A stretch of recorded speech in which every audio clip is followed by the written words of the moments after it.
इसका कि भगवान के जितने राज कोष में धन है वो मेरे पिता के द्वारा दी गई मणि के द्वारा है। मेरे पास जितना सोना है किसी के पास सोना नहीं है इतना।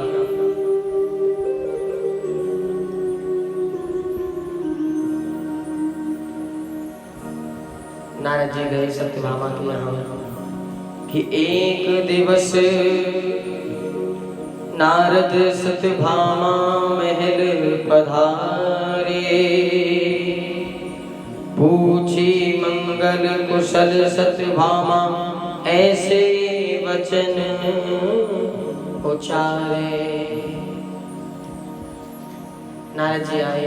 नारद जी ने आकर के सत्यभामा से पूछा, देवी आप ठीक से तो हो? नारद जी को प्रणाम किया सत्यभामा ने। हाँ हाँ नारद जी मैं अच्छे से हूँ। और द्वारकाधीश तो ठीक है ना? हाँ हाँ बिल्कुल ठीक है।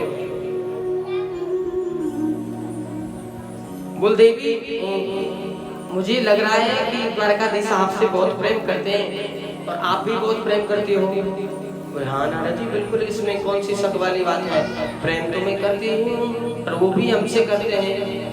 बोले तो देवी मुझे भी यही लग रहा था कि सबसे ज्यादा सत्यभामा ही भगवान को प्रेम करती है, इसीलिए मैं तुम्हारे ही पास में आया हूँ पहले। सत्यभामा बोली बताइए नारद जी क्या बात है, ऐसी कौन सी बात हो गई?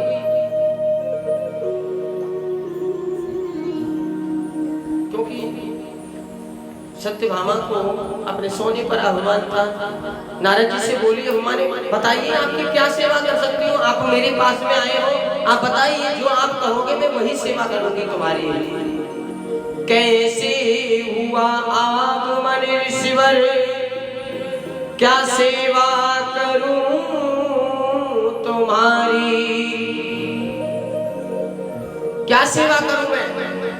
नारद जी ने कहा देवी आज एक ऐसा सुंदर मुहूर्त आया है जिसमें जो देवी अपने सबसे प्यारी वस्तु का दान करती है इस जन्म में अपने पति की ज्यादा प्रेमी बन करके प्रिया रह करके और दूसरे जन्म में वही पति उसे दूसरे जन्म में प्राप्त होता है।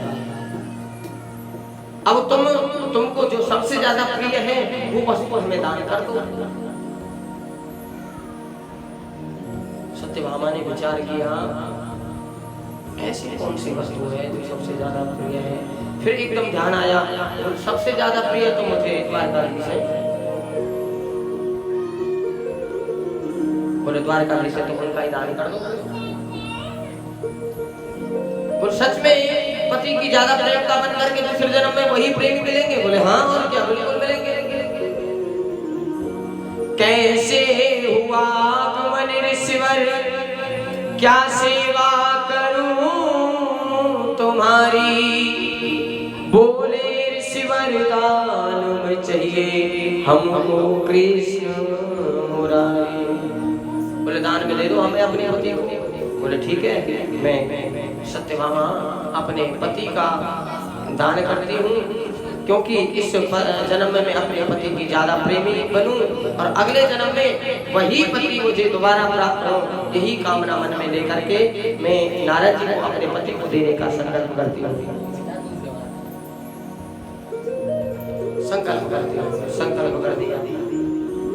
सत्यभामा ने दिए दान में अपने कृष्ण मुरारी, चलने लगे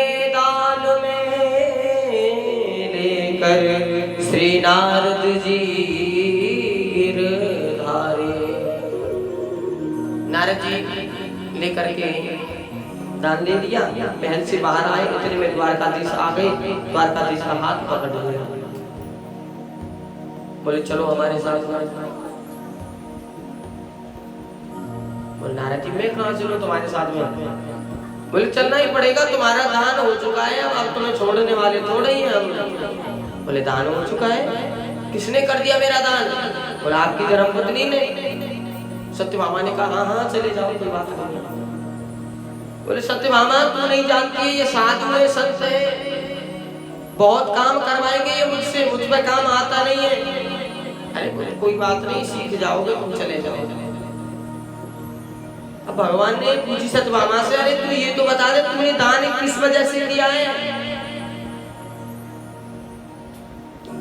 सत्यभामा कहने लगी, आज ऐसा सुंदर मुहूर्त आया है जो अपनी सबसे प्यारी वस्तु का जो स्त्री आज दान करेगी, इस जन्म में अपने पति की ज्यादा प्रिया बन करके और अगले जन्म में उसी पति का वरण करेगी। इसलिए मुझे सबसे प्यारे तो आप हो, इसलिए मैंने आपका दान कर दिया। इस जन्म में आपकी सबसे ज्यादा प्रिया रहूंगी, आपका प्रेम मुझे मिलता रहेगा और अगले जन्म में आप मुझे मिलोगे। भगवान बोले, अरे सत्यभामा एक बात बता,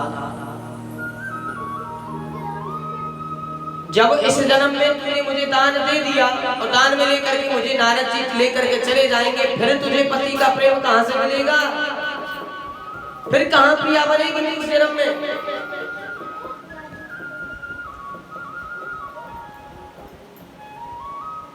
सत्यभामा ने विचार किया, अरे ये बात तो मैंने सोची नहीं। अब तो सत्यभामा कहने लगी, नारद जी मैं दान नहीं कर रही अपने पति का। बोले देवी दान तो तुमने कर दिया है, अब नहीं भाई, पहले सोचना चाहिए था तुम्हें ये बात। अब तो तुम दान कर चुकी हो, अब तो तुमने ये दान किया है और दान में दी हुई वस्तु वापस नहीं की जाती है। अब तो सत्यभामा बड़ी परेशान हुई, बड़ी परेशान हो गई सत्यभामा।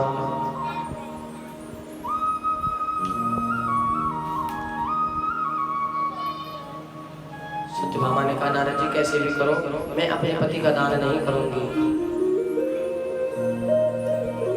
कन्हैया बोले, सत्यभामा तूने बड़ा गलत किया है ये। अरे तुझे विचार तो करना चाहिए था पहले। सत्यभामा की आंखों में आंसू आ गए, नारद जी से कहने लगे, नारद जी मैं अपने कन्हैया को नहीं दूंगी, मैं कान्हा नहीं दूंगी, अपना